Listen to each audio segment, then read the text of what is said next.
Hello అండి. రక్తం తగ్గడం అంటే ఎనీమియా అంటారు. దీన్ని తెలుగులో రక్తహీనత అంటారు. ఇది కామన్‌గా మనం న్యూట్రిషనల్ ఎనీమియాస్‌లో చూస్తుంటాం.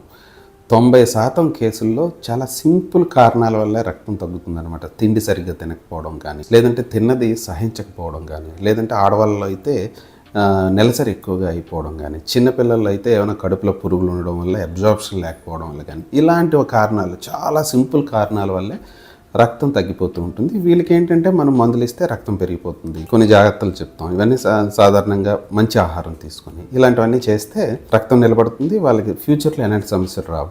కానీ ఆ మిగిలిన 10% అంటే 100లో 90 మంది పేషెంట్స్ ఇలా జరిగిపోతే సింపుల్గా 10% పీపుల్లో ఏమవుతుందంటే కొన్ని రకాల మొండి వ్యాధులు ఉంటాయి. ఇందాక నేను చెప్పిన న్యూట్రిషన్లో కాకుండా కొన్ని రకాల ఏప్లాస్టిక్ ఎనీమియాస్ కానీ, హీమోలైటిక్ ఎనీమియాస్ కానీ, లేదంటే మైలోడిస్ప్లాస్టిక్ సిండ్రోమ్స్ కానీ, బోన్ మ్యారో సమస్యలు కానీ ఇలాంటివి ఉండేటప్పుడు వాళ్ళల్లో ఇందాక నేను చెప్పిన న్యూట్రిషన్ టాబ్లెట్స్ కానీ, లోకల్గా ఇచ్చే ఐరన్, వైటమిన్ B12 ఇలాంటి వాటి వల్ల బ్లడ్ పెరగదనమాట. సో దాన్నే మొండి రక్తహీనత లేదంటే పదే పదే రక్తాన్ని ఎక్కించుకునే అవసరం రావడం ఇలాంటి కేటగిరీలో దాన్ని పెడుతూ ఉంటాం అనమాట. సో వీళ్ళకి ఏం చేయాలంటే అసలు ఎందుకు ఇలా రక్తం తగ్గుతుంది అనేది పట్టుకోవడం చాలా ఇంపార్టెంట్. ప్రతిసారి సింపుల్గా ఐరన్ ఇచ్చేసి పంపించడం కంటే వాళ్ళలో టెస్టులు చేసి దానికి కారణాన్ని పట్టుకోవాలి.